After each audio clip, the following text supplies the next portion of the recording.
Welcome to the Bloody Disgusting Network. No.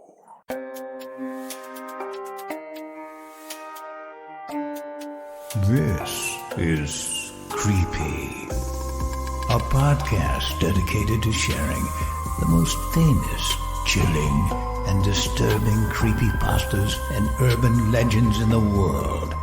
Whether these stories truly happened or are simply fabrications is for you to decide. These stories may contain graphic depictions of violence and explicit language. Listener discretion is advised. Creepy presents Beware Unknown Scarecrows. Written by no one of consequence and narrated by Danielle Hewitt. Looking out my bedroom window, I see the same thing I always see. Fields of corn as far as the property line goes.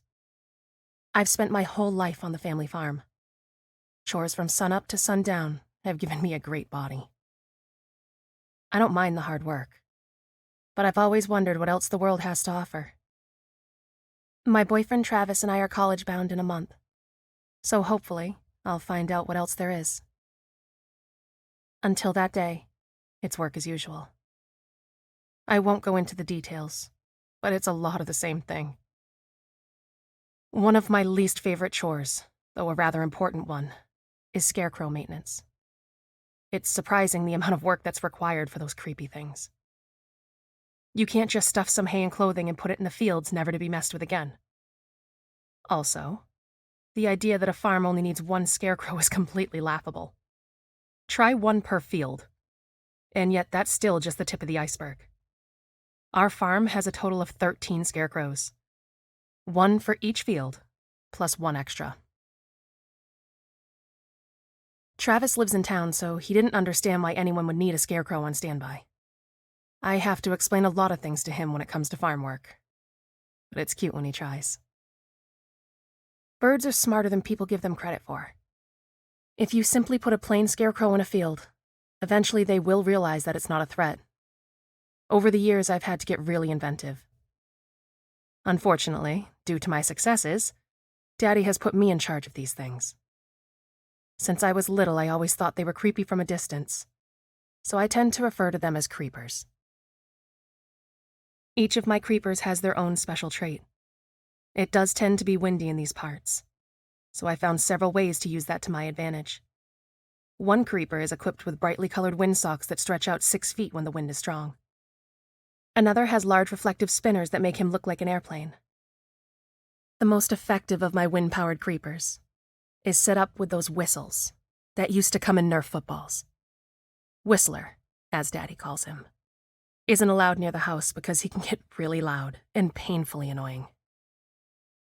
Loading up my creeper in reserve, nicknamed Milton, into the four-wheeler, Daddy tells me his usual shtick about avoiding any scarecrow I didn't set up. Ever since I took over detail, he's always said it. To treat unknown ones like stranger danger. He still hasn't told me why, so I just reply the way I always do. I mumble, "I could set the fields on fire." And he tells Milton to shut up, whether that creeper is around or not. Did I mention Milton is a clapper, and has several bright red staplers hanging from his arms? He needed some repair work last week, so while rotating each scarecrow to the next field over, also known as musical creepers, Milton got pulled. As usual, I check one last thing before heading out. A holster on the left side of my belt is home to a .410 revolver. I'm not the best shot, but when it comes to a pissed-off snake, birdshot doesn't require more than me pointing it in the little bastard's general direction. I've only had to use it a few times in the 3 years Daddy had let me carry it. Travis thinks a hot brunette with a gun on her belt is crazy hot. And I agree. On occasion, he'll come out and help on Musical Creeper Day. Mostly because I have an interesting habit. I hate tan lines. And working on a farm has a nasty tendency to provide them.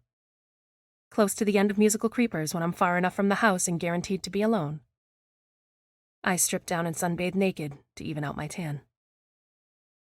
I keep my tan as light as possible so it doesn't take that long. But Travis takes whatever he can get. Rotating the scarecrows between fields isn't enough. I also have to change their positions in the field. As a believer in the work smarter, not harder mentality, I've spent years laying the groundwork for this. Each field is broken up into 4 square quadrants. During the planting process, when the fields are bare, I bury 1 metal post stand in the middle of each quadrant, and a 5th dead center.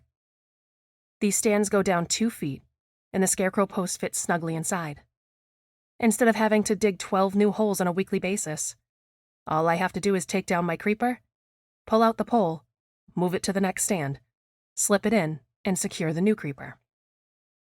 I'm very organized with this process. Before Daddy got me my first smartphone, I used to have a binder that held all my maps of each quadrant, and the notes on past placements. I may be a hot piece of ass with a gun, but I've got a brain too, so look out. The day is hot and I'm sweaty as hell. Just finished with Field 9 and parked the 4-wheeler at number 10. It's early enough, and to be honest, I've been looking forward to stripping down. There's something thrilling and liberating about being naked outdoors. But that's not what I'm looking forward to. It's dumping a cold bottle of water over myself and wiping away the sweaty grime from my body I want. 3 of the post stands had dirt inside of them. I had to dig out by hand. Standing on the roof of the 4-wheeler, I look back toward the house and everything in between. No one is supposed to be out this far, and it looks like the coast is clear. Being thorough as I am, I look completely around. I almost stumble and fall off my roof in surprise.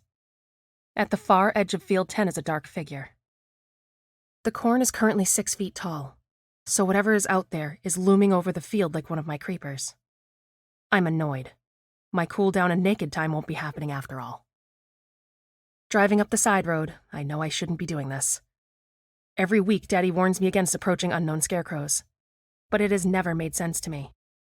Until now, there's never been a scarecrow on our farm that we didn't put up, and I've never heard of it happening to anyone before. I didn't think I could be creeped out like this in broad daylight, but here I am. Maybe it's years of hearing Daddy's warnings, or it could just be the sight of it. The shape is all wrong. Arms stretched way too far. Its torso is short, but the legs are about the most normal aspect of it.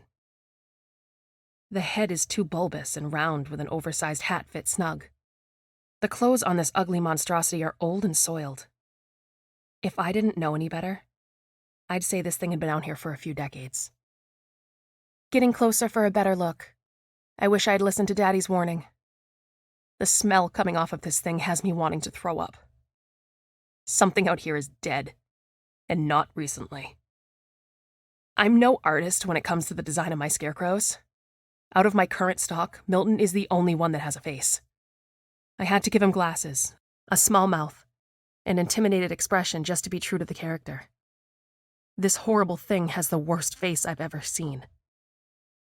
It's like old leather, with eye and mouth slits sewed closed with black thread. My first instinct is to carry out my weekly threat and burn this bitch to ashes. But I won't. Losing an entire field would be financially devastating, and piss everyone off because of all the hard work would be for nothing. That's one of the bad parts of farm life. A field taken is a double whammy shit salad. The twine holding the scarecrow in place is old and frayed. One good tug has it falling to the ground with a thud. There's more in this thing than hay, and I really don't want to know what's inside. The fucker is heavy, so I leave it where it is. I'm feeling incredibly uneasy and back away slowly with my hand resting on my gun. Fuck this. I mumble as I get out of the field and back to my ride. Field 10 can stay the way it is this week. 3 days have passed, and I'm out by Fields 6 and 7. Daddy is working on the tractor that broke down, and I hand him tools as he needs them. It's a nice day out. Lots of clouds, decent amount of wind, and I can hear Whistler out of Field 11. I've been trying to forget that creepy scarecrow laying out in the back of Field 10, but that face isn't far from my mind. Standing on top of the tractor, I look in the direction of Field 10 and see the misshaped figure looming over the corn. I ask Daddy if he's been out that way, but he says no. He never goes out that far unless he needs to, and no one's been out there since me. I decide to tell him. There's this creepy scarecrow. And he immediately snaps at me. He demands that I stay away from it, to not even go into the field it's in or the two adjacent. He also says he'll be accompanying me, for musical creepers, until the unknown scarecrow moves along. As his way for ending the conversation, he gives me $50 and tells me to go have some fun tonight. He doesn't care what I do, as long as I don't add or subtract from the population or get arrested. What has me so flabbergasted is how he talked about the scarecrow as if it was alive. From what I saw, alive is not a word I'd associate with that old Leatherface. So what isn't Daddy telling me? And if it's so important to stay away from it, why not tell me why? Travis is good at taking my mind off of things. He's got a good amount of muscle, very little body fat, and I love the way his ass looks in jeans. His talents are extensive when it comes to making my toes curl. And I'd like nothing more than to enjoy those talents. After a nice date night, we end up in the bed of his pickup with a cold 6-pack and a pack of smokes. This isn't your average pack of smokes. The tobacco is mixed with some nice weed. I'm 3 beers and 2 smokes in, but no amount of making out between drinks and smoke is taking my mind off of it. Daddy's reaction freaked me out more than I realized, and Travis is picking up on it. Eventually, he drags it out of me. I know I tore that thing off its post, but there it was, back in place. No one on the farm touched it or knew it was there save for me. So who put it back after I tore it down? There's so many things off about this, and I can't get that messed up face out of my head. Being a man of action, not so much with the thinking, Travis decides the only way to make his baby happy is to get rid of this dumbass scarecrow himself. Between the drink and smoke, I'm inebriated enough not to argue.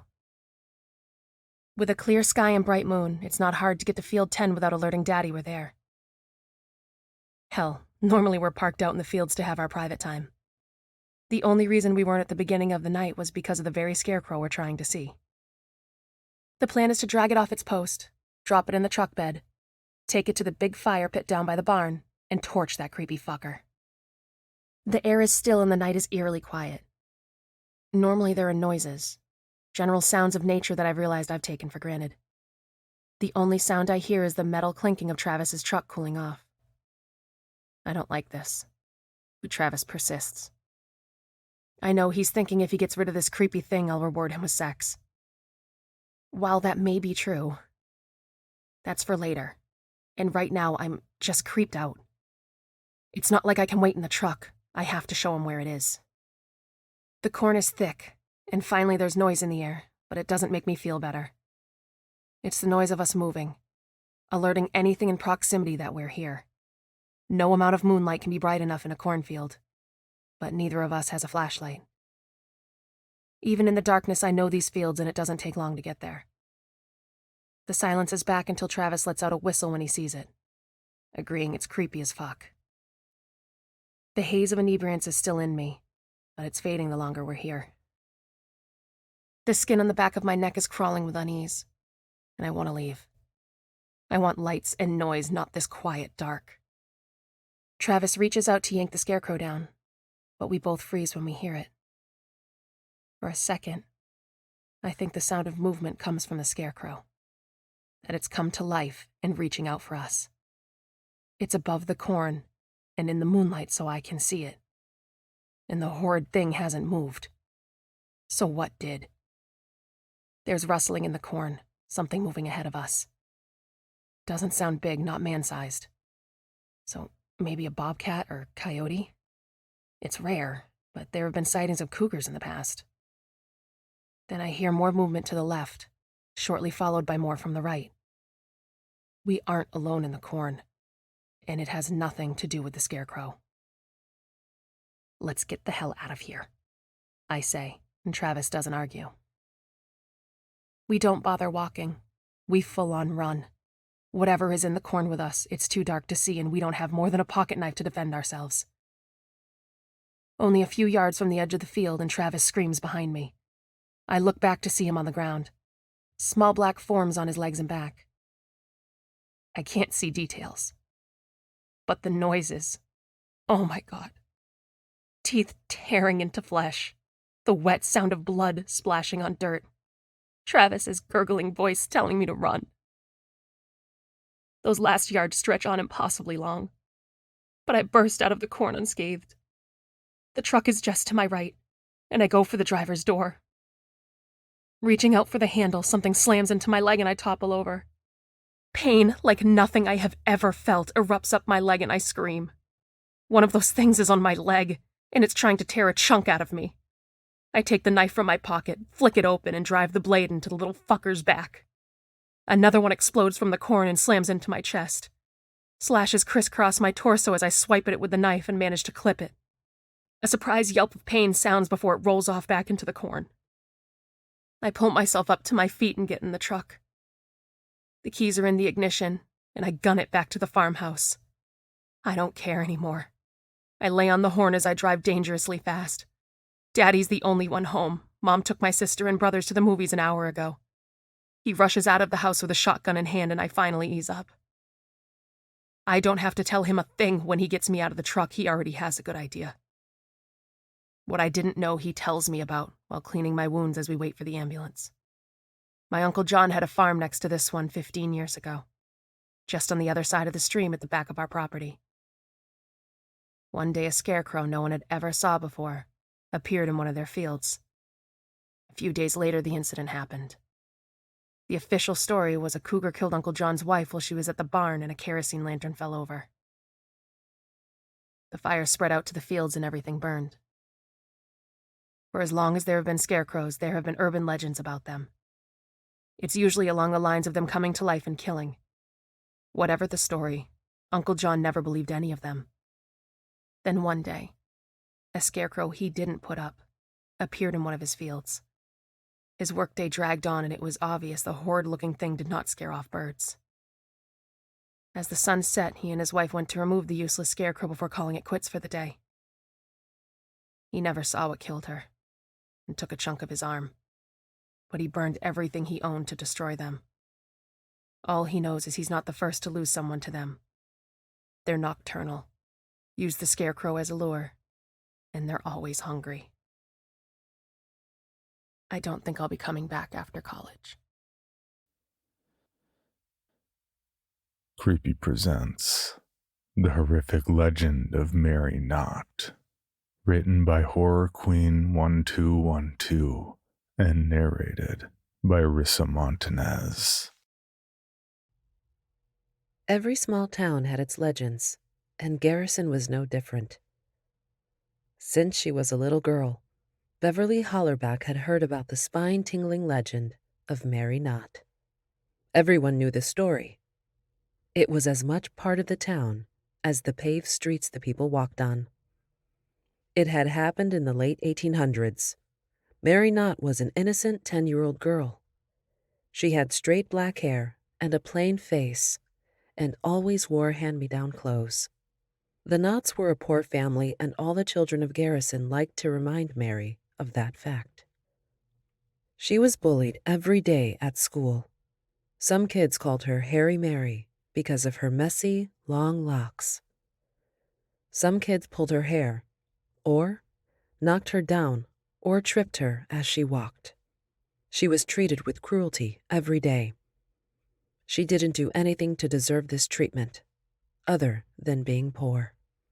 Next to the old school was a small lake that people called the watering hole. Mary liked to sit by the water and read her books. Books were her only escape from an otherwise painful existence. One day, a group of kids went to the watering hole, looking to harass Mary. They knocked down her books and ripped her already tattered dress. She stood up in anger, sick of the bullying. She was ready to fight back, to stand up to the cowards that made her young life hell, when one particularly large boy, Andrew Harris, charged and knocked her into the water. His intention was just to get her drenched, but he didn't know that she could not swim. The kids thought her struggles were a fit of anger, and they laughed and laughed and laughed. She flapped her arms and clawed to get to the surface, but she couldn't do it. That cruel laughter surrounded her, but when she stopped moving and didn't emerge from the water, the laughter stopped. Mary Knott had drowned, and the last thing she heard on this earth was the sound of children's laughter. It's said that a pain like that can never go away, but instead stays etched in the place it occurred. It is said that to this day, she haunts the watering hole by the abandoned schoolhouse. Multiple drownings had occurred in that small lake over the years, and the superstitious people of Garrison fully believed that they were caused by Mary, forever encased by rage in death. No one with any sense went near the watering hole. Some even called it the watering hell. There was even a song that the children sang about Mary Knott as they jumped rope. Near the old school, there's a lake. To swim there would be a big mistake. Mary Knott rests in the water deep. Beware the person who disturbs her sleep. For if she hears you splash around, she'll hold you tight and make you drown. And as you die, filled with fear, children's laughter will be the last thing you hear. Beverly wasn't sure if she truly believed the story, but the 12-year-old wasn't about to go near that place. She had always been shy and a goody two-shoes. She had red hair, almost always in braids, and freckles that kissed her face all over. She had friends who always dared her to test her limits. But Beverly liked to play it safe. And going near the watering hell was not playing it safe. Only the bravest, or possibly stupidest, of teens would dip their toes into the water as a dare. Even the adults warned the children about venturing there, stating to leave the dead alone. So, Beverly stayed far away from that evil place. She had just said goodbye to her 3 best friends as she made the turn down Clarkson Street. Another productive, safe day at school. Her home was only a 15-minute walk from school. She continued down the old suburban street.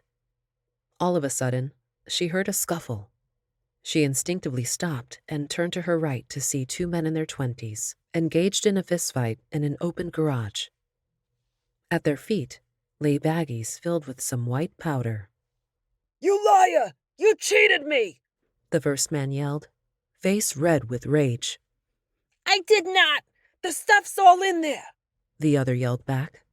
Fists were flying, and insults were being thrown. The 2 young men were so enthralled in their rage that they forgot that the garage door was opened. Beverly decided to scurry away, but the movement caused the bigger of the 2 guys to notice Beverly watching them in shock. "Stop it! Stop it! Some kid is watching!" The man said. He was scary looking. He had a shaved head and a tattoo of a snake coiled around his arm. His blue eyes were slightly glazed over. The shorter of the 2 men looked over and cursed. He had brown hair and a big scar on his eyebrow. His eyes were clear, but very cold. The 2 looked at each other for a moment, seeming to have a silent conversation between each other, before the big man let out a sigh. Beverly was completely off guard as he bum-rushed her and punched her square in the temple. Everything turned black. When Beverly woke up, the sun was already beginning to set. Her head was pounding. It brought tears to her eyes, which somehow made the pain even worse. She couldn't move her arms or legs, she realized, with a panic. Her legs were tied with something.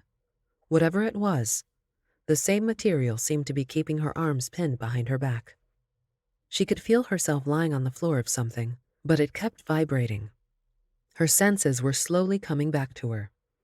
First was feeling, hence the pain, and then was hearing.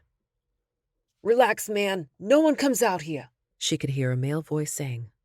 I've been using that old school for storage the past couple of months. Everyone's so scared of a stupid ghost that not even the police come down here. Hey, didn't you grow up here? Another male voice said.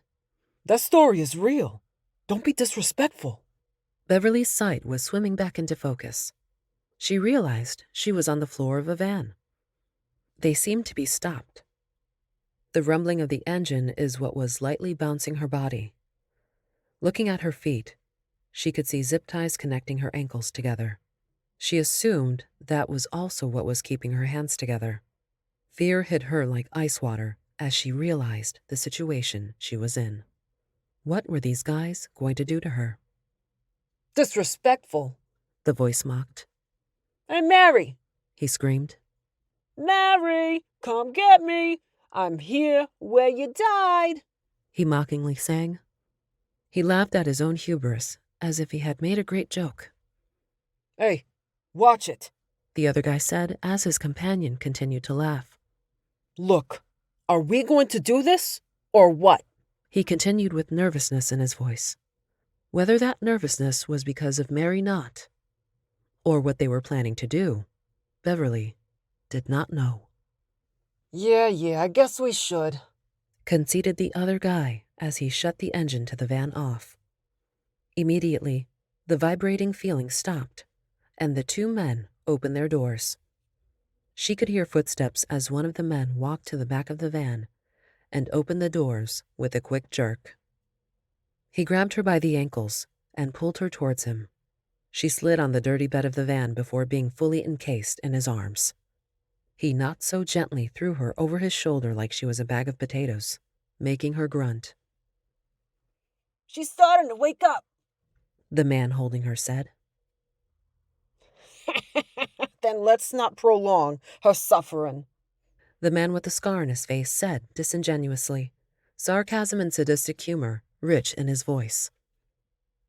Where the other man seemed resigned to harming Beverly, this man seemed to find it funny. Beverly looked around. Her suspicions about where she was verified. She could see the lake from her upside-down view. She knew where they were. The watering hole. She tried to beg for mercy, to plead for her life, but a lump in her throat prevented it, and all she could do was cry. They were walking closer and closer to the lake. Sorry, kid. The man holding her said. You were at the wrong place, at the wrong time. With only those few words said, he tossed her into the icy water. He had already begun to turn around before she was fully submerged. It was freezing. She panicked as she realized that her bonds stopped her from being able to swim.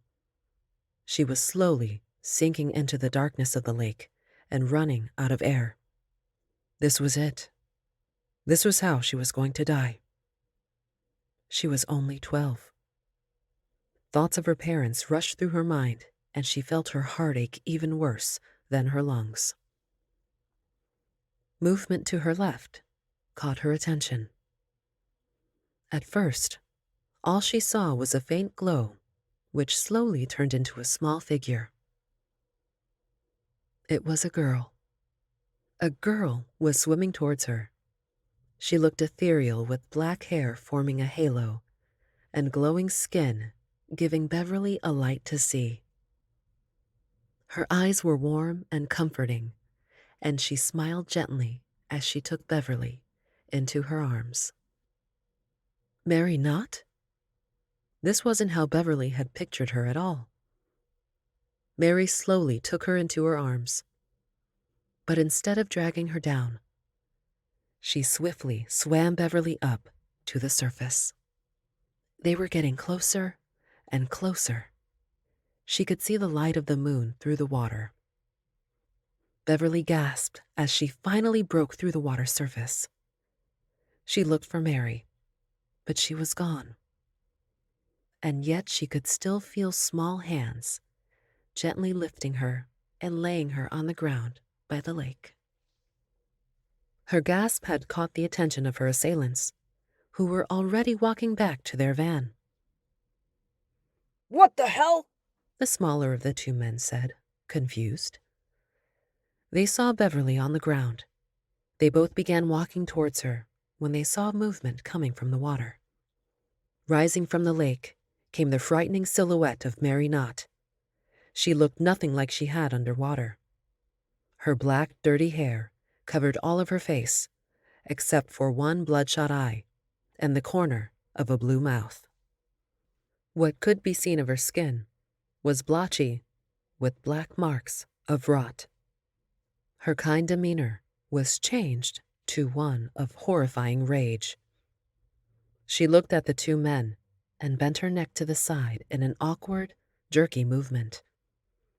Beverly heard the sound of choking as water began spewing out of both of the men's mouths. They began choking as water continued to pour out of their mouths. The more they tried to cough the water out, the more seemed to take its place.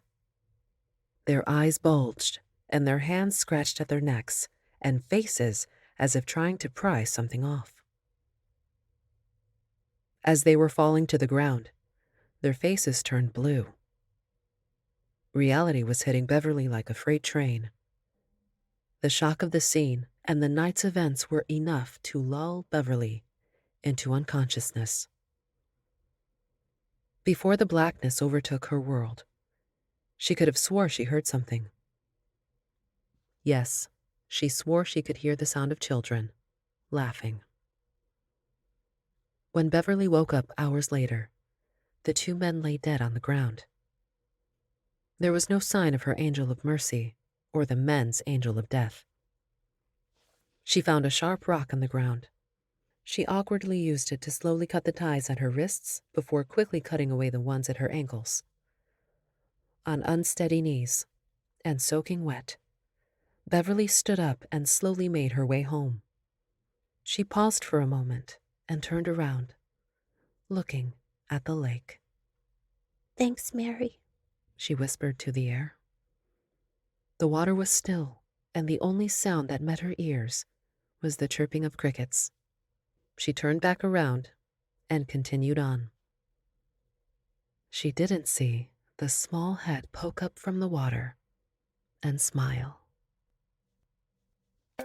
For more information on this podcast, including how to submit your own story for consideration, please visit creepypod.com. You can also follow us at CreepyPod on social media and YouTube. All stories told on this podcast are done so through Creative Commons Share-alike licensing or with written consent from the authors. No portion of this podcast may be rebroadcast or otherwise distributed without the express written consent of the Creepy Podcast production team and the story's author.